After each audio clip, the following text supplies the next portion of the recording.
from some of the statements I've read, like an air of arrogance or control about you where you just think possibly you're better than everyone else and you're untouchable. Is that what it is? No comment. And that you weren't going to get found out? No comment. No comment. No comment. No comment. Operation Stone was the investigation into Neil Foden, a local headmaster who has been convicted of serious sexual offences against children.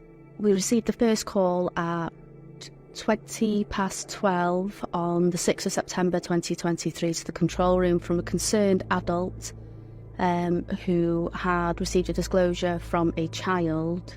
She had been in a romantic relationship with Neil Foden. The child disclosed that she had been in a relationship with Mr. Foden and that he had performed sexual acts on her. She also said that they had been meeting during school holidays and were in frequent communication. Child A advised us that Mr. Foden had provided her with 2 of his old work shirts, and in the indecent images that were captured, Child A was wearing the shirts. On the day that Child A made the disclosures, she showed us a series of messages that Neil Foden had sent her and her responses, and there were also several messages whereby Mr. Foden was telling the child that he was in love with her. Mr. Foden was saved in Child's A device as Nick Jones, and we were able to attribute Nick Jones's number to that of Mr. Foden's. I need to arrest you on suspicion of sexual touching of a child and sexual communications with a child. Right. Mr. Foden was arrested later that afternoon on the 6th of September. He was taken to Carnarvon custody, and he was interviewed on 2 occasions there, whereby he provided no comment responses to all the questions asked of him. Mr. Foden was charged with a number of offences on the morning of the 8th of September 2023. He was remanded to be put in front of the Magistrates' Court on the 8th, and that's when the news became public.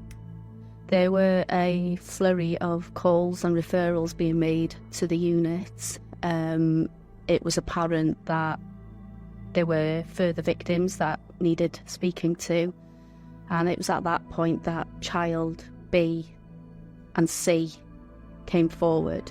It was clear quite early on that the investigation was growing in magnitude, and it was at that point it became an operation and was named Operation Stone. We had a very dedicated team on Operation Stone.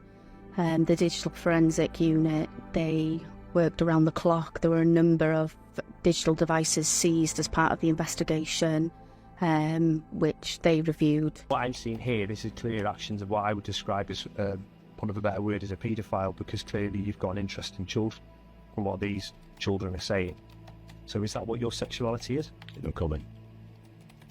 Do you want to tell me anything about that? No comment. You want to deny that? No comment.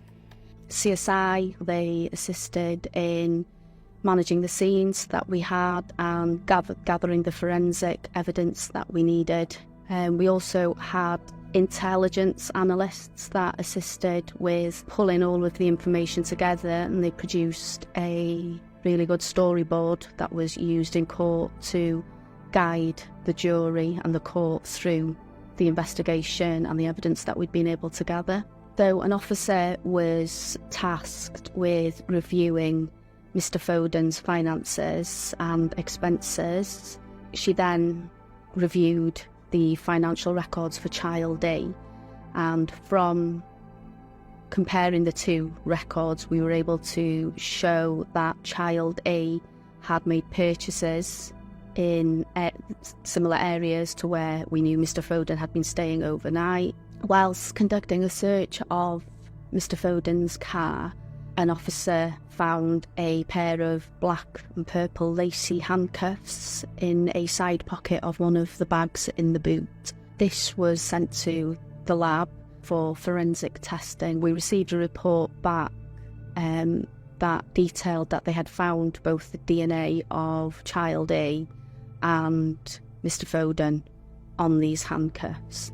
This process was also completed with the 2 shirts that Mr. Foden had provided to child A, and again the DNA for child A and Mr. Foden were found to be on those shirts. We are very grateful to the Children and Young Persons Sexual Violence Advisors at the SARC. They provided amazing support for our vulnerable victims, which has then allowed the investigation team to concentrate on the investigation, knowing that the victims are well cared for.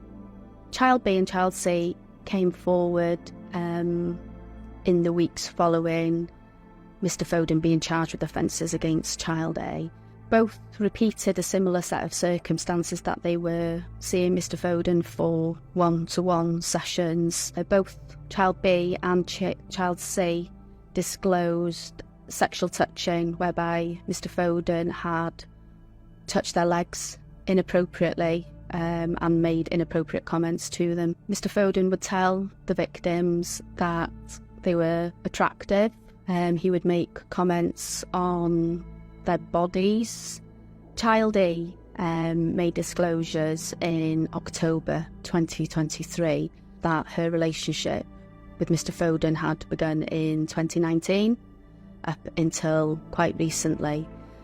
Child E was able to provide evidence of messages that they had exchanged, and also evidence that she had been away with him to stay at hotels and had travelled in his car, and that sexual activity had occurred between them. And we're incredibly proud of the victims involved in Operation Stone. They have demonstrated courage and bravery, not just within the initial stages of the investigation, where they trusted us with that personal and sensitive information, but to go through the court process and to see it through until the end. I have nothing but admiration for the victims. Mr. Foden was considered to be a powerful and influential character in the community.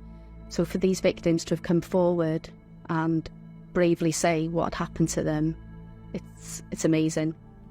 Operation Stone is quite an emotive investigation. Many of us are parents, many of us have younger siblings. He perceived himself to be a powerful figure.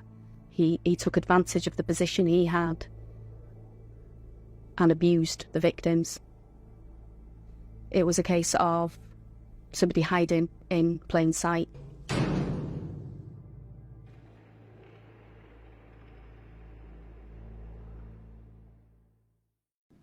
North Wales Police welcome today's sentence, which reflects the appalling nature of Neil Foden's crimes. We share the shock and revulsion of our communities towards his actions. As a head teacher, he was there to safeguard young people, to look after them and to develop them for a brighter future, and instead he abused his position for his own sexual gratification. I can't overstate the impact that this has had on our communities and on children and young people across the area.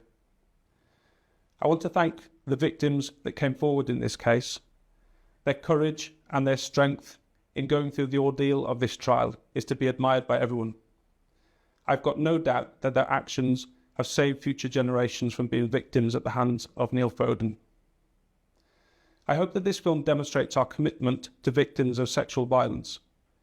I encourage anyone who has suffered sexual violence in the past to come forward. We are here to listen, we are here to support you, and we'll do our best for you.